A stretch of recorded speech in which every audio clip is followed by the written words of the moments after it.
we'll get started. My name is Atif Kader, and this is Conversations with Michael Graves. We are recording from the iconic home of architect Michael Graves in Princeton, New Jersey. That is right next to the office of the world-renowned design firm that bears his name. In this series, we will hear the stories of American buildings from the perspective of the architects and developers who are constructing them. They will talk about the process and the product on a deeply personal level, highlighting the teamwork, integrity, ingenuity, empathy, and commitment that is necessary to produce these works of art gracing the skylines of our cities and towns. Today, our guest is Jon Pickard. Jon is a founder and principal at Pickard Chilton, an award-winning design firm based in Connecticut. We will be talking about 2+U, also known as the Qualtrics Tower, the studio's recently completed 690,000 square foot next-generation office complex in the heart of downtown Seattle. 2+U consists of two separate towers of 38 stories and 18 stories joined atop a common podium. It has 19,000 square feet of retail and restaurants over 2 floors, as well as an underground parking garage. It tops out at 530 feet, offering stunning views of Elliot Bay. The developer of the project is Skanska USA, and the total project budget was $392 million. Jon, thank you so much for being here with us today. My pleasure. So to get started, you started Pickard Chilton with your partner, Bill Chilton. Before that, you were working at a firm just down the street from your current office, Caesar Pelli and Associates. What did you take from that experience and use as you were launching your own firm? Well, I had the privilege of collaborating with Caesar for 18 years. And toward the end of my tenure with Caesar, we worked side by side on some very exciting projects. The latest project, the last project of renown, would be the Petronas Towers in Kuala Lumpur and the National Symphony. And I learned so many lessons from Caesar. And in essence, the decision that Bill and I made to form a company was to take all the things we learned from our previous partnerships, and particularly we looked to Mr. Pelli as our professional father, and to see if we could do what they do, which is to create vital, rich cities, and to serve a client at the highest level and make buildings that make a meaningful difference in people's lives. And so we came together. We'd been classmates at Iowa State way back in our youth, and we'd gone our separate paths. We came together, and then within practically weeks of our coming together, we brought in our third partner, Anthony Marchese, and so together we created Pickard Chilton. And I think one of the things I want to talk about today as we discuss 2+U, architecture is a team sport. And we were talking about that earlier with Joe and the Michael Graves office. It's very much a team sport. And we're proud of that. And I think that aspect is going to influence much of what we discuss here with 2+U. Terrific. Your client roster over the years from that initial year has grown to include a who's who of corporate America, from ExxonMobil to Uber. How did you grow into the specialty of corporate office design, and how did you gain such a large and diverse group of office clients? Well, I'd like to think that we bring a couple things to our practice. The first thing we do is we listen actively to what our clients are trying to achieve, and we bring profound discipline to the process of architecture. We have been benefited because of our previous affiliations with Mr. Pelli. Clients have gotten to know what we could do. They gave Pickard Chilton opportunities early on that might not come to fledgling architectural studios. And we have, I hopefully, substantiated their trust that they've placed in us. So what happens is it just builds. And so, for instance, our first corporate headquarters was for the world's largest pension fund, CalPERS, in Sacramento. And that was actually a very nice starter project. We were competing with... Your first project, rather than a townhouse renovation. Literally, Bill and I had just signed our partnership deal. And we had a proposal due, that was on a Friday, the proposal was due on a Monday.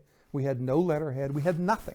So we ginned up letterhead, we cooked up this proposal, we sent it off, and we said, that's going to be toast. And lo and behold, not only were we shortlisted, but we had to compete with Bill Pedersen, Gene Cohn of KPF, and of course the partnership at SOM. Fortunately, we were selected, and the rest is history. So, to answer the question, we're just building on that layer of discipline and trust to advance our practice.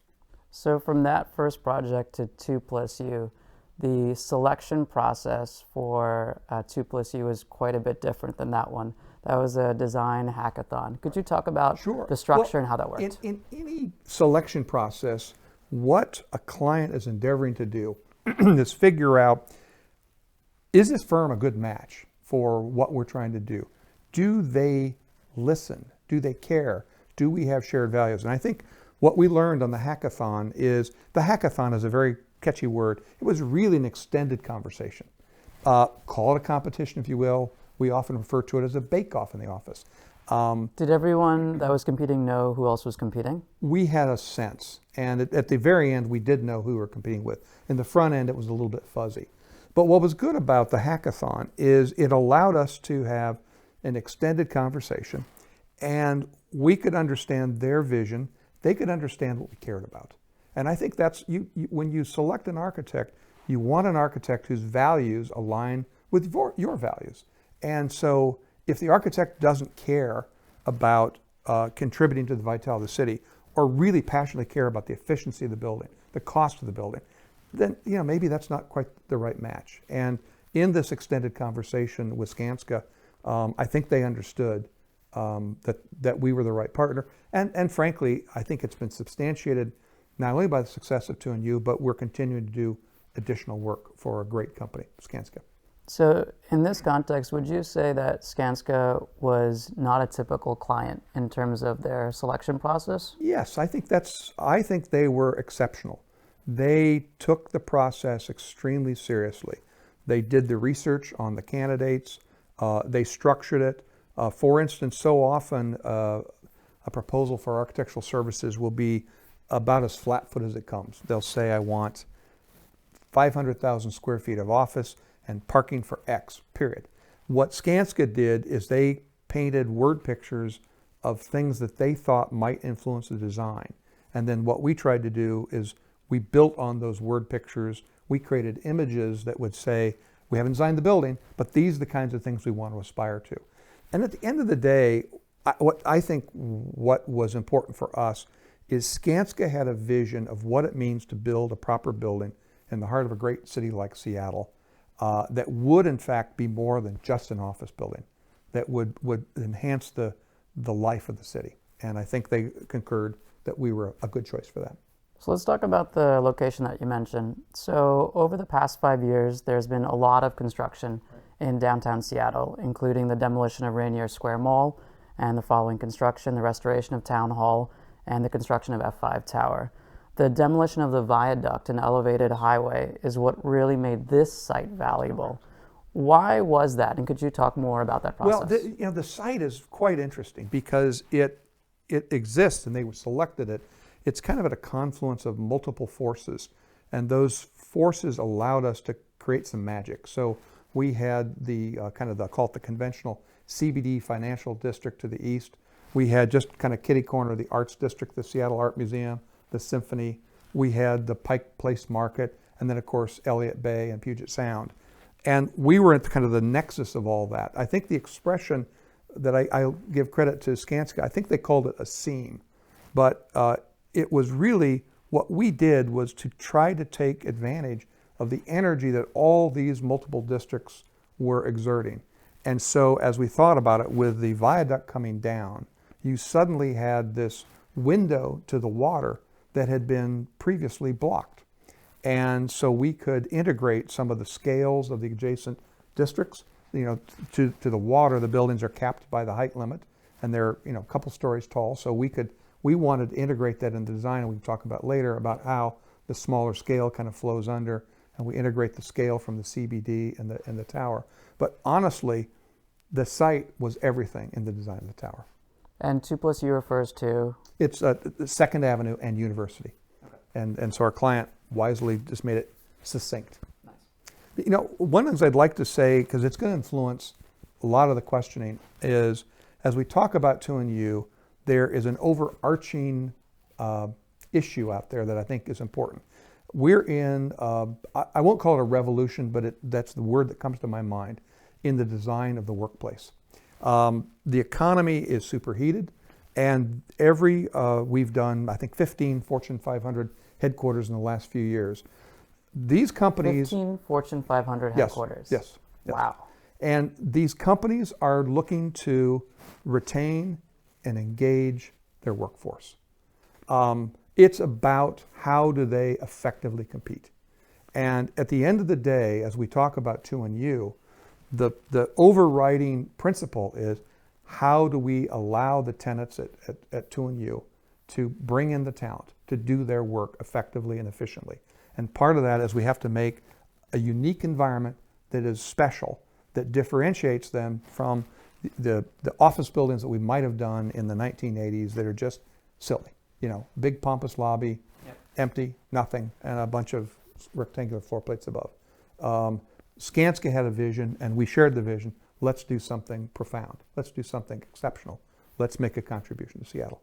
So in order to accomplish that goal, you essentially had the canvas of an entire city block. Exactly.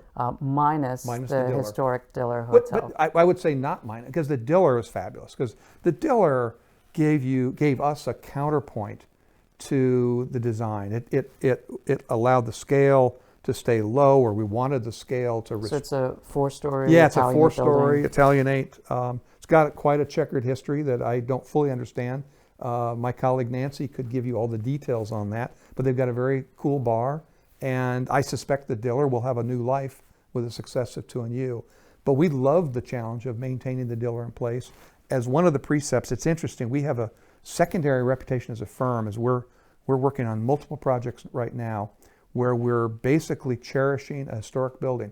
It may not necessarily be a spectacular historic building, but I'm a great believer in if the building has contributed to the dignity of the city, let's keep it, let's build on it, let's preserve it, let's respect it.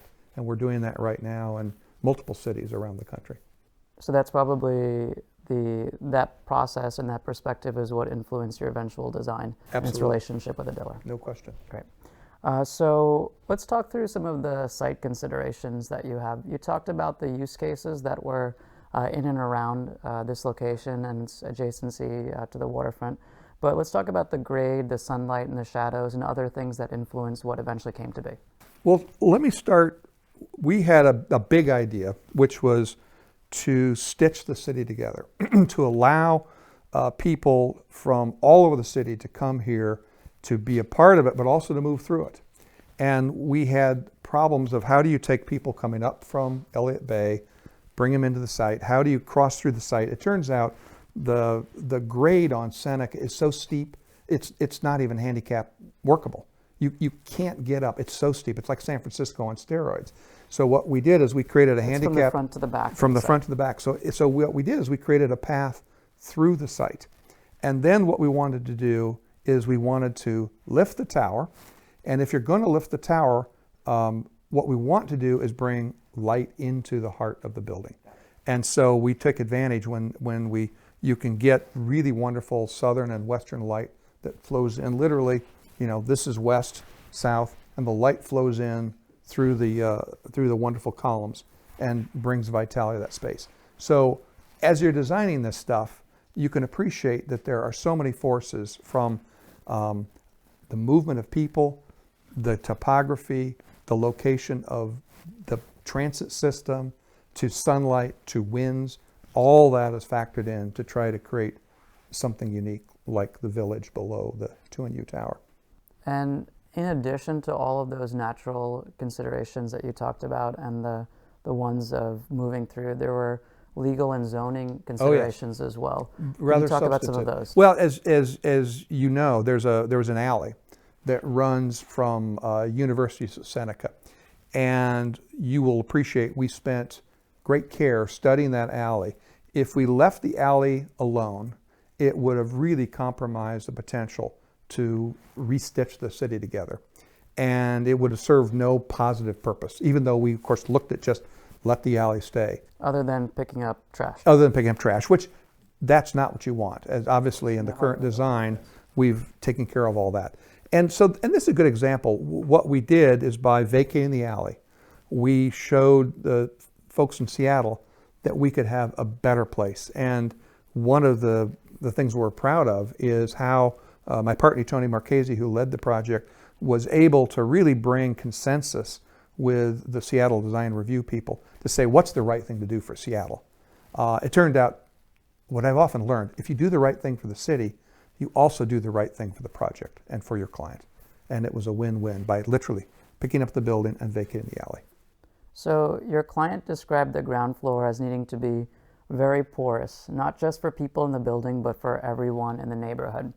They included the public component that had a performance, art, and landscaped open space for recreation. All in all, the bill for all of that totaled about $12 million. Why do you think this cost was necessary in light of the design process that you described of your firm? You know, independent of whether that's a real number or not, what I think they did, let's go back to, from the perspective of the developer, what are they trying to achieve? They're trying to lure the best tenants to their project and give them a great environment in which they can, their employees can do their work. And so not only do we take great care in thinking through the workplace, you know, the spaces up in here, but we wanted to create an environment at the base that is unlike anything we've experienced.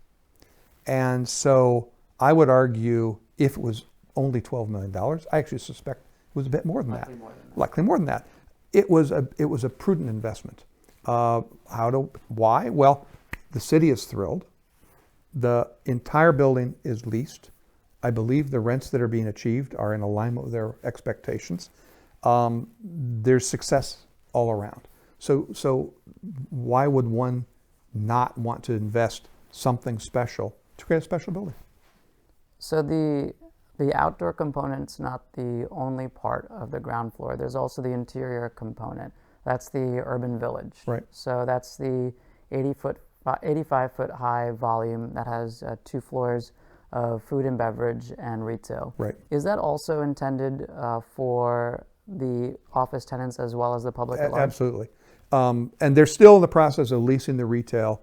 But what I found interesting, I will tell you, I was scratching my head as we were going through the process because Seattle is one of the most vibrant cities that you can imagine. And we've worked in other cities that, to be positive, are less vibrant. And so if our client had elected to not lift the tower and do an urban village, the project would probably have been perfectly successful. But they chose to do it because it was the right thing to make something special. So how those spaces are used is yet to be figured out. I think they did it because their tenant base wanted the vitality. They didn't just want, you know, the office building comes down and you shove in a coffee shop that looks out on the main street and that's it. They wanted to go beyond that. So it's going to be a little bit of a test to see how it plays out. But I will tell you, Skanska is committed to the city and their tenants. But for instance, they're going to have a full-time manager. And that manager, their job is going to be programming the public spaces, making sure the performances are occurring, the crafts fairs that come, the art shows are there. And it's not just to check the box. It's not just to check the box. This is a real commitment. And so I'm very impressed with Skanska's vision and commitment to do the right thing. Too many commercial developers would take an alternative path. You had mentioned earlier on in the description of the building's design thesis were the columns that were a key part to lifting the urban village and creating that environment underneath. So these W-shaped stilt-like columns are, from my perspective, both structural and sculptural at the same time. What led you to that design decision, and what was the interplay with those items with the office layouts above? So I'll go back as it's important. You know, this is a team sport, and one of our most respected colleagues is Ron Klemenczyk, probably one of the most gifted structural engineers practicing today. And as we lifted the tower, the first thing the architects did is we'll put in a series of vertical stilts. And as we worked it through with Ron, we realized, because we do have seismic forces to deal with, that if we can do a series of, I'll call them W's or V's that are connected, we can actually do a better job stabilizing the torsional motion of the tower. And parenthetically, my partner Tony, he's a very gifted artist. He saw the sculptural potential instantly. And we shared that with the client, and honestly, it was a combination of, it was structurally efficient, potent visually, compelling, versus just a series of vertical posts. And so it existed nearly from the very beginning, and has never changed. And then what happens is the offices above are relatively straightforward, and that's kind of the more boring part. I mean, it's a efficient L-shaped floor plate. For the most part, the columns are vertical. Where we do have seismic issues, we have what we call the W, and you can see in this model right here, because the building wants to rotate. The core here stabilizes the major tower. Here it wants to rotate. So those W-shaped columns go up through there, and that acts like a transparent shear wall to stiffen up the building. And also, frankly, makes it more visually compelling. I'm glad you just mentioned the seismic considerations. I just finished binge watching The Big One, an NPR podcast about. Oh, that's depressing. It's seismic activity in LA, so I'm glad you asked that. So I learned at your office last week that the columns that we talked about were built off-site in British Columbia, and the process of getting those massive columns to the site was utterly fascinating. Could you talk about some of the craziest logistical parts of actually getting that done? I'd like to not use the word crazy. It was just ingenuity. It was a challenge that needed to be managed. The columns were fabricated in British Columbia, and we had the good fortune. So first of all, it was relatively close to the site. Our worldview is, very often we're working on projects like this, we'll have most of it coming from all over the world. So the fact that we could get the columns close was a good thing, and it allowed the logistics to be solved. The majority of the 20 columns were able to be trucked through the streets. Our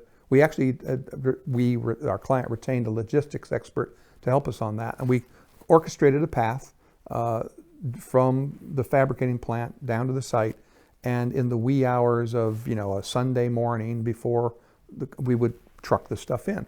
That solved most of the columns, but the columns range between 70 and 170,000 pounds. So for the big whoppers, apparently they exceeded the capacity of some of the bridges between the fabrication plant and the construction site.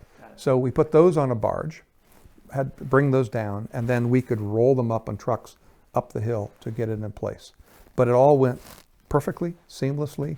You can appreciate a logistical operation like that. It was very, very carefully managed. So ingenuitive, not crazy. Exactly, not crazy, special. So office buildings like this one are amongst the most energy-intensive buildings that are built. For example, 2+U included 6,000 tons of steel, 280,000 square feet of glass, and 250 miles of wire. How did you integrate green building practices into the design of this building? The good news is the city of Seattle has some of the highest energy standards in the country. And that's actually a very good thing. And of course, we bring best practices to bear. So there are hundreds of elements that we pay attention to. It starts with the exterior enclosure. If you were building in other cities, oftentimes you'll see floor-to-ceiling glass because you want to provide the maximum views to the tenants. In this case, we needed to tune that to maintain energy efficiency. So we have a very high-performance exterior enclosure where the sill is not at the floor. It comes up about 2'4", and so we've controlled that. We have super efficient mechanical systems where we have radiant panels at the perimeter where we can bring in chilled water and hot water. It's very efficient to provide for a comfortable environment for the tenants in the building. Everything, all the roofs, we capture the rainwater, and we have lots of green roofs wherever we can. So we've touched every button that we can within the limits of a commercial office building budget. Today we're at LEED Gold, and we're certainly, our client continues to see if we can go beyond that. But it's certainly one of the most sustainable buildings of any commercial office building that's built in the last few years. Those design strategies that you talked about, are those called passive building technologies? Well, there's some are passive, but others will be active. Others are going to be active, yeah.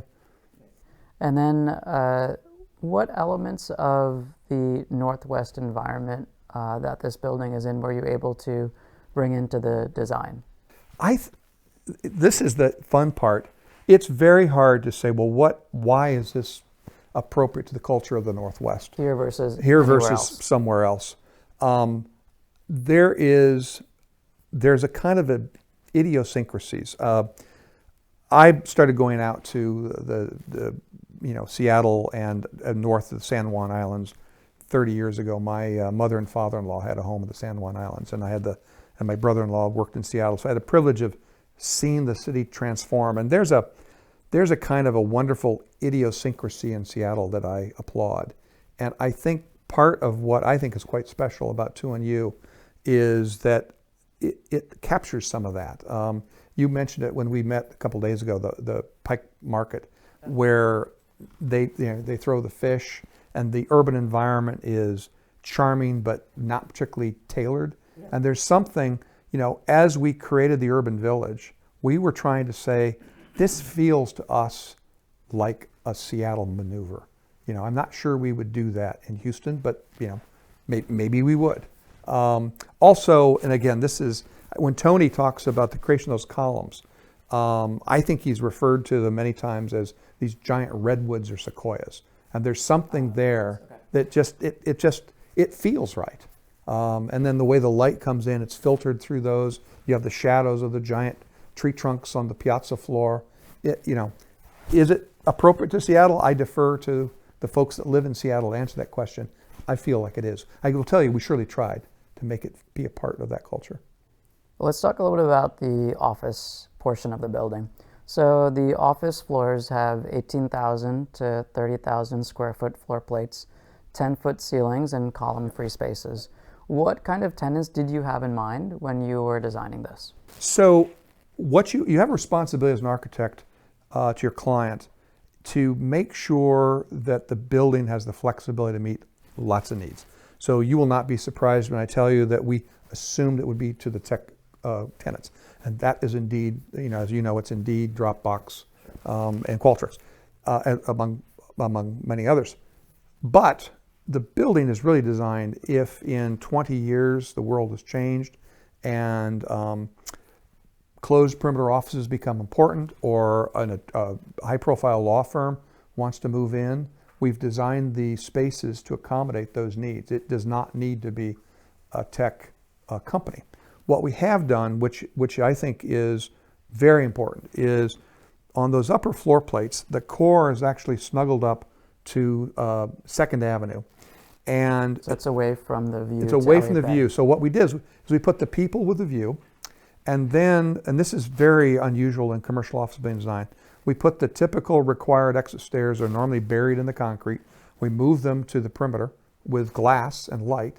And research has shown that if we have glass and light, people actually use the stairs 6 times more likely than if they were buried inside of a concrete core. And why is that important? Well, people will talk on a stair in a way they will not in an elevator. So just moving those stairs to the perimeter, we think makes the space more valuable. And so if you're on 2 floors or 3 floors or 4 floors, your employees will be using the stairs. Other small things, sounds silly, we put the washrooms on the perimeter with natural light. And why do washrooms have to be dismal?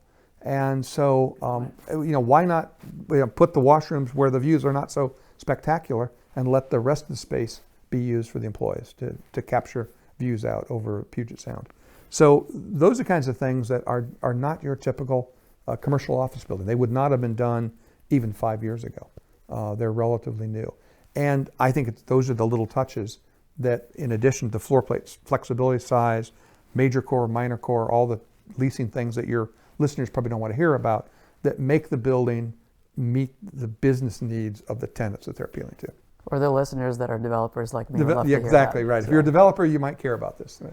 So what it sounds like then is the perspective that you took in the design was one that was less about what is the office design trend of the moment. Right. For example, open office, yes, which has essentially seen its rise and fall over the course of the design of this project, to one that is more holistic about what would someone want here, and those stylistic changes can be made they can as come needed. And go. Well, what we've learned is these buildings will stand for a very long time. One of my first buildings that I collaborated with Caesar on it's Wells Fargo Center in Minneapolis.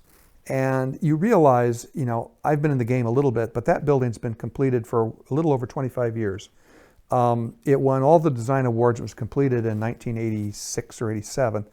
But today, it is still considered the finest building in the city. It still commands the highest rents in the city. And that's after 25 years. I believe the useful life of a building like 2&U is going to be, you tell me, a century. So it would be presumptuous of all of us to say this is how those floor plates are going to be used, because it's going to change. And we have to provide a thoughtful design, because true sustainability is creating a building that people will want to use today, tomorrow, and in 4 decades or 5 decades or 6 decades. And that's one reason, as I talked about earlier, I have one of my issues is taking historic buildings that maybe are thought to be past their prime and finding the elements within them that can be retooled and embrace them. And if you can save that building and not pour it down, that's sustainable. And I'm hopeful that when my great-great-grandchildren are thinking about commercial real estate in Seattle, that this will be something that will wish to be saved. John, that's honestly refreshing, because that speaks to the values of you as an architect and the values of your client as an owner, and not just the 10-year pro forma. No, it's not a 10-year pro forma. And we've been very blessed. I mean, of course, many of our clients will do a project, and if they can turn a fair profit, they may. But so many clients, we're very fortunate. We work a lot with Hines, and Hines is one of the most respected developers in the world, and they will always design and build for a decade plus outlook. It's not a get in, do it, and flip the building. And so therefore you make better decisions, you make better buildings. So let's talk a bit about the way that the tenants of the building will be fitting out and using their space.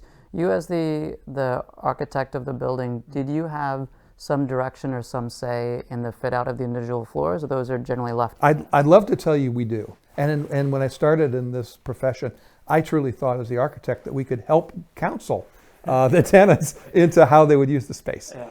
At the end of the day, we are, I was about to say, utterly powerless. I'm not sure that's quite true, but we do not have substantive power. What we can do, though, and this is we can paint a picture. So, for instance, it was absolute doctrinaire up until a few years ago that you had to put the silly 2x2 acoustical ceiling in. That's just what you had to do. Well, you don't need to do that. And so what we will typically encourage on 2&U and some of our other projects is leave the ceiling off. We need to pay attention to organizing the mechanical system of the ceiling and the sprinklers fireproofing is necessary. Fireproofing and acoustics. But if you leave this, if you put the ceiling in, you have a 10-foot ceiling. If you take the ceiling off, you have a 13-foot ceiling. Yeah. And frankly, it's much more interesting. And so for many of the tech tenants, that's what they'll do. If you're a fancy consulting firm, maybe you'll put the ceiling in. But no, I wish we could solve that, but we can't. The tenant rules. So I'm curious about your perspective on this, because offices today seem to include a laundry list of features, like a cafe with an open kitchen area, phone booths, meditation rooms, napping areas, foosball, yep. All of this stuff. How do you make sense of all of that when you see the way that office spaces, either in your building or others, are actually eventually laid out and lived in? Well, what we have to do is the tenants will often choose to do a lot of that within their premises. The foosball nonsense, and it's beyond my, but that's their business. So you don't have a hand in choosing the foosball tables then? We don't choose the foosball table. But what we do, we have to, a tenant expects more than just an empty shell. They want to know that their employees, now they may choose to put food in, but if they choose not to put food in, they need to know there's food. So it's not by mistake that Skanska is trying to promote food operations in the urban village. So we have a beautiful cafe. So when you come in the lobby, old days, come in the lobby, you got the pompous, marble on the wall, marble on the floor, and kind of dead. Now you come into 2&U, there's a beautiful cafe, it flows down the lobby, there's vitality. So we've done that. We've got a great fitness room. Fitness, I think they call it fitness yoga, which is great. It's not big, but it's nice. Now, tenants can use that, or they can choose to do it on their own. We used to never do a conference center. Now we have, it's a fabulous, we got a series of conference rooms that are sprinkled throughout the urban village, so you can sort of select the room you want, the vista you want, and that's made available to the tenants. So what it means is if you're a small tenant, like maybe a small architect, and you're going to lease a few thousand square feet, you'd like to have a big room, you got a big presentation for a special client. You can't afford to put that conference room in your space, but in the base of the building in the urban village, at the top of the stack right here, there's this fabulous conference room with a view out over Elliot Bay. That's available for you. So although the rent may be a little higher than you had hoped to pay, you can say, you know what, I'll be able to recruit the talent, I'll be able to leverage it, I've got the fitness, I've got the bikes, I've got the showers for the people that bike, I've got everything I need right there.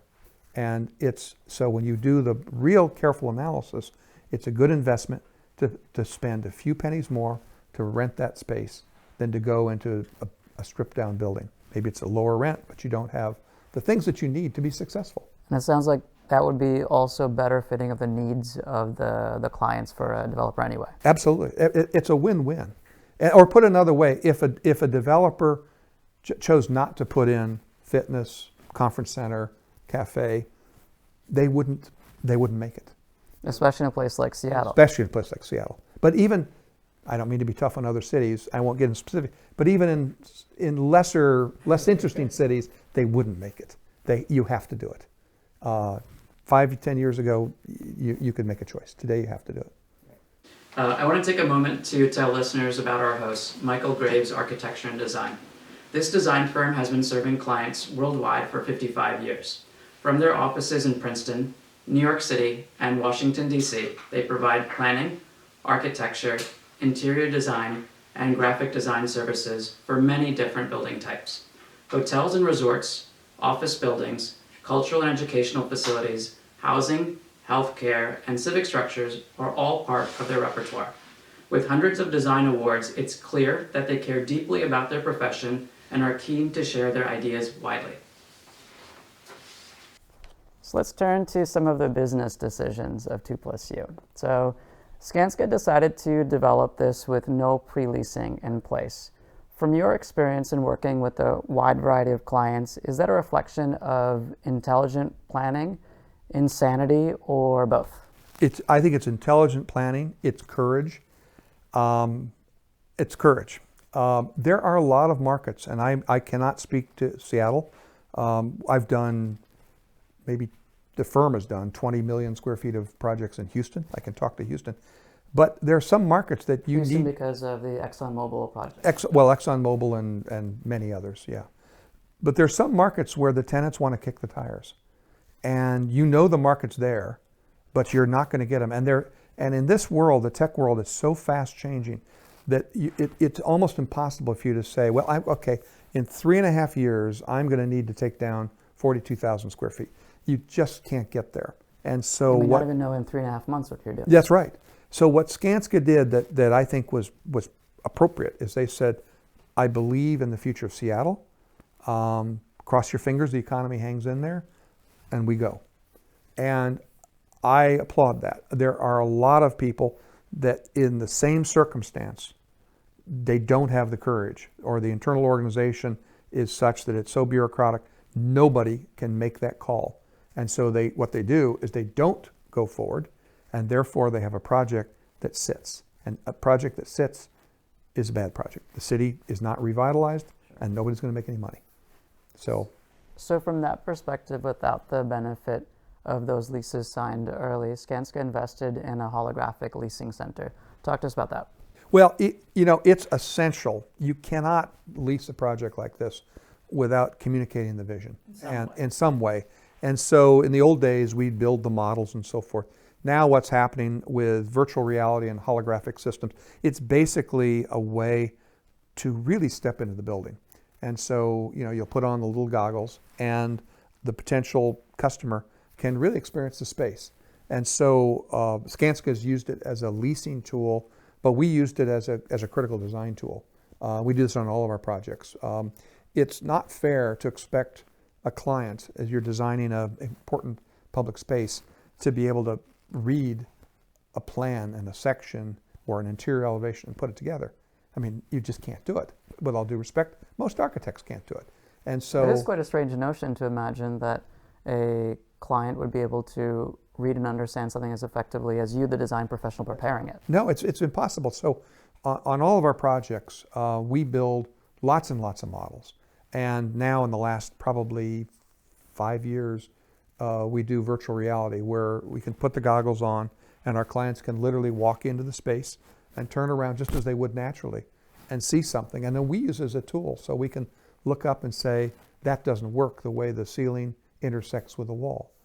It's very effective. And although Skanska was a little ahead of the curve, I would argue any developer today must do virtual reality or die. I mean, it's essential because the tenants are going to expect to understand what they're dealing with, and it's a small investment for a big return.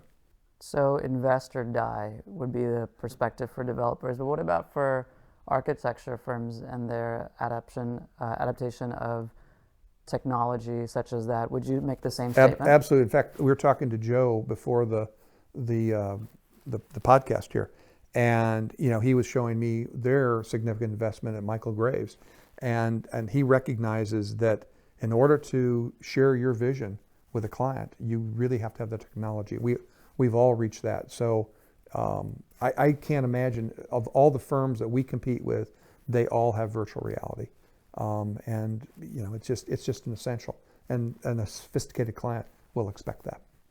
So let's fast forward from bringing the tenants into the space to them enjoying and occupying that space. So Skanska is employing a very high-touch concierge-style management, which you had mentioned earlier. So I've heard of hotel-style residential, but what does hotel-style office mean? Well, let me back up. One of the things that we learned early on, you learn a lot from your clients. I mean, and architects, they need to just take a breath because we think we know a lot and we do something, but our clients usually know more. And Lisa Pickard and Murph McCullough, who led the project, there was an expression that they threw out early on called the warm hello. Now, it sounds perhaps a little silly, but the warm hello was an expression that we tried to capture in everything we did. That this is not a building, and I'm going to answer your question, but I'm trying to take it back a little bit. This is something that influenced the architecture, that it was warm, it was accessible, it was rich, that the exterior enclosure, I'll compare and contrast. So many commercial office buildings are kind of a sheer sheen of glimmering glass. We wanted to articulate floors, columns, so that a human being stands there. We wanted materials that you would touch and feel good about as a part of the warm hello. That warm hello extends in the lobby. One of my concerns, and I have advocated to our clients for the last 10 years, is the days of the chap that was 300 pounds, that wore the blue suit and was ready to kind of throw you out if you looked wrong at the front desk. That's not really a welcoming experience for a tenant or a tenant's guests. You just described downtown Manhattan. So Exactly. So you need, the hospitality industry has this really figured out. So whether you prefer Four Seasons or St. Regis or pick your flavor, when you come into those facilities, you're very warmly welcomed. They try to help you solve whatever problems you have. I think we've learned from the hospitality industry, and our clients today have made that shift. And so hopefully, I would argue when I refer to the reception component, I refer to them as ambassadors or concierge. I don't refer to them as a security guard, even though yes, indeed, there's a security component. They need to, the thinking needs to be revised, and that human touch. It's not just hospitality. It's human. The warm hello is finding its way into commercial office. So that sounds like another area where Skanska has chosen to invest in order to better meet the needs Absolutely. of their tenants and to stay ahead of their competition. That's exactly correct. Okay. That's exactly correct. So now let's talk about the time frame of 2+U. You were engaged on this project in 2014. Skanska got permits in 2016 and construction ended in 2019. What are some of the challenges in staffing a large project that sprawls over 5 years as team members perhaps come and go? Well, I'm really proud. We're old-fashioned as a firm in the sense that I don't think we have ever played musical chairs with our clients. And so on this project, the project has been led on a nearly daily basis by Anthony Marchese, my partner, by Nancy Clayton, our senior associate, Adrian Nelson. Those three individuals, and they've been supported by the vast team at Pickard Chilton, those three individuals have been on the project from day one, from the first hackathon conversation all the way through. Now, why is that? I think one of it is we've been able to create a welcoming, supportive environment at Pickard Chilton. A warm hello. A warm hello. And our staff, it's been wonderful because they've been there on average many years. People don't go. If they choose to leave, typically tonight we're the young man, Jonathan Cook. Jonathan's going to go off to get his master's and either at Princeton or Yale. So when someone leaves, that's why they leave. Hopefully they come back. But we have been very proud there's very little turnover, in spite of the fact that we've been on the project for 6 years.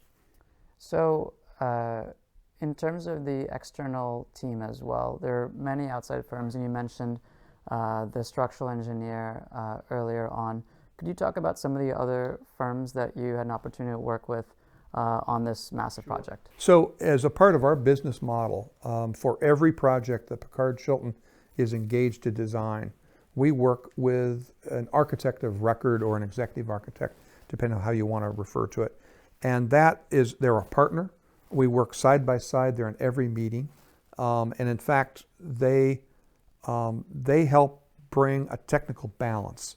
We think it's a perfect balance of design and technical. And it's not that we don't have technical skills, we do. It's not that they don't have design, they do. But together you have slightly different focus. And we think a client is served at the highest level by bringing that together. So on a project like this, Kendall Heaton and John O'Connell is the managing partner, have been our partner on this. And I'm proud to say we have probably done 30 projects with Kendall Heaton, and they're one of the most respected architects practicing anywhere on the planet. And so it's a great partnership. And of course, they don't do it by themselves. So I mentioned Ron Clemencic at MKA. Of course, on the mechanical side, we're working with the WSP firm out of Seattle. On the landscape, it's the Swift firm. And you can appreciate on a project of this complexity, there is a broad range of characters that all have their voice. And so we, put it together and make, hopefully, a tasty bouillabaisse. And, you add a little bit of this and add a little bit of that, and it makes it special.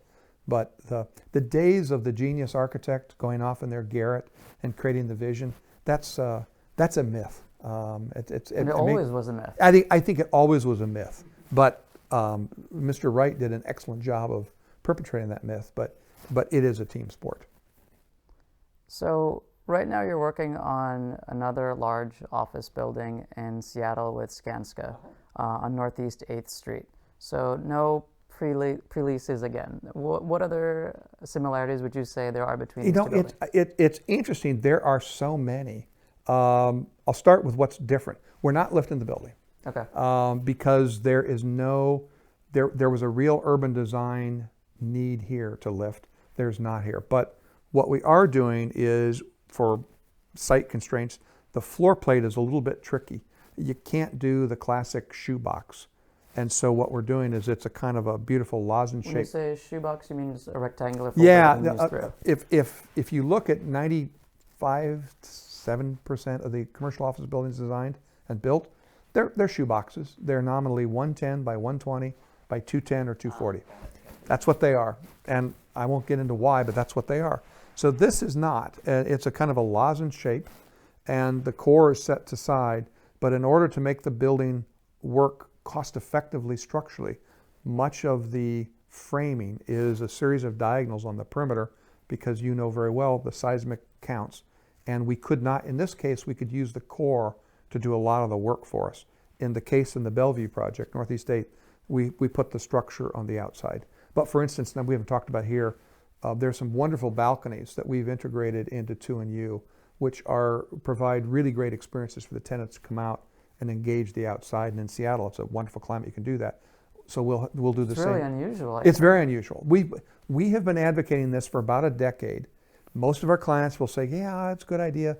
Maybe not, because it costs a little more.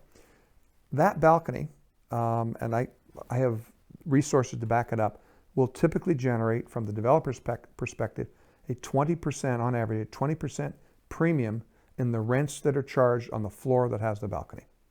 And so I would say in the last 3 years, that knowledge is finding its way through the market, and suddenly balconies are being developed on commercial office buildings. And it's real. We've got enough buildings that we can say, look at that building, that building, that building, that building, and the rents have gone up. Or the deal was made because that balcony or an adjacent roof garden created a unique experience for the tenants, and they said, I want to be in that building, so sign me up. So it sounds like those changes in a particular market happen because of firms that decide to drive that change either on the client side or on the designer side. Exactly. And so what we do is, as architects, we'll put these ideas out there and then have a debate with our clients. And so in the case of our project with Skanska and Bellevue, many of the characteristics that I think are interesting about 2U will find their way to that project, although if you were to look at it, it looks like a very different building. It doesn't look like a brother or sister, maybe a cousin, but it's very, very different. But the principles that guide it, which I think is what's important, are there. The vitality at the street, the gardens, the parks, the restaurants, the sense of the public spaces, they're just spectacular, and they're really wonderful. And to be fair, it wouldn't be right for that building to be a twin or a brother and sister, because all of those considerations that go into, even if the process is the same, right, all those considerations would be very unique. That's exactly right. That's exactly right. And you want a building that has depth of underlying principles, but is appropriate to the specific urban condition it finds itself in. Okay. And sometimes that's a little hard. Fortunately, in Seattle and Bellevue, the urban context is rich enough that it gives you something to work on. It gets complicated in other cities, okay, where you don't have that richness. So let's take a bird's eye perspective. How does 2+U fit into the overall portfolio for your firm? I think let's step out in 20 years out and we look back, I think 2U is going to mark an important transition. I would argue we've created some very beautiful workplace environments for the previous 20 years. The revolution in our office started with our real corporate work.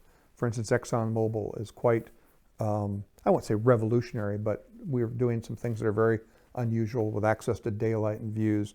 And I think 2U marks some of those ideas being introduced into a multi-tenanted commercial urban building. And for me, that's why it's important. It's an intriguing building. I'm not here talking with you. If Tony were here, he could talk to you for 2 hours about the beautiful aesthetics. I'm just talking about the principles, and I think the principles that underlie this building are really important, and I think they point to a different path in the future. So this will be a very important building. That's one of the reasons that I wanted to share it with you tonight. As you can appreciate, we have many special children to choose from to discuss, but this is a special one. So my guess is that's difficult to pick one favorite, but this is one that's amongst the favorites. It is, and it's interesting because I'm proud to say I had very, very little to do with this project. I give full credit to Nancy Clayton and Tony and Adrian for leading the project. So you, as the design principal, had very little to do. Very little to do with this project. Very little to do with the project. Yeah, no, it's and we can get into how the firm works. There are some projects where I practically draw every little detail. This is not one of them. And the reason I'm saying that because I want to highlight why I put this up as the project to talk about, because I think it's so important. And it's not like I'm sitting there sharing my special child with you. It's the firm's special child. That's it for my questions, John. So I wanted to leave time for a few questions from the audience. I have a question. Of course. I think this is a fascinating story about a collaboration between a developer and an architect, and very like-minded. And we've seen this in your other work, maybe ExxonMobil, Right. where you have a like-mindedness with your corporate client.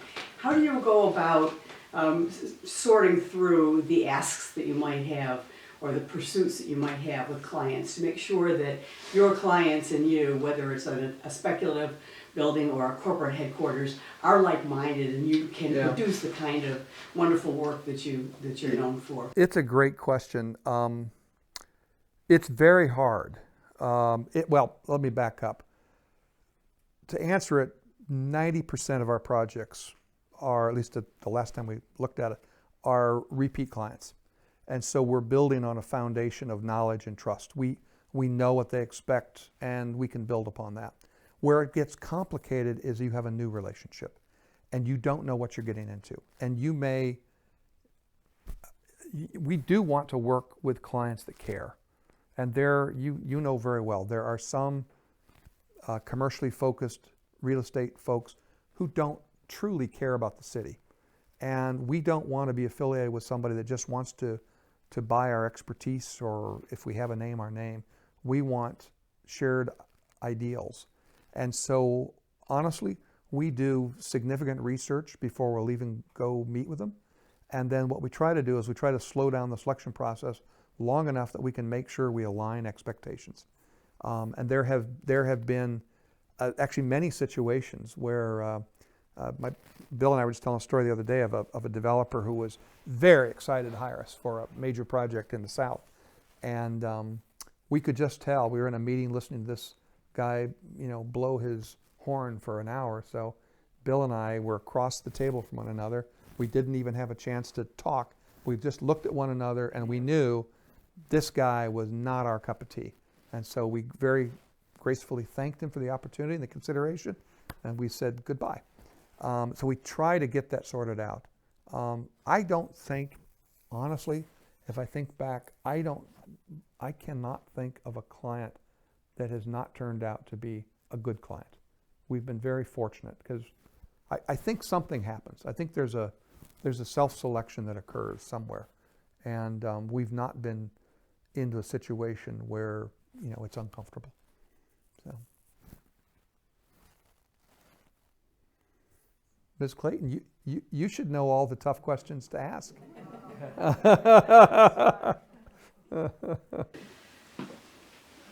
Well, I could ask another question then. Sure. Since you said so. I've always been impressed with the firms that have come out of Caesar Pelle's office.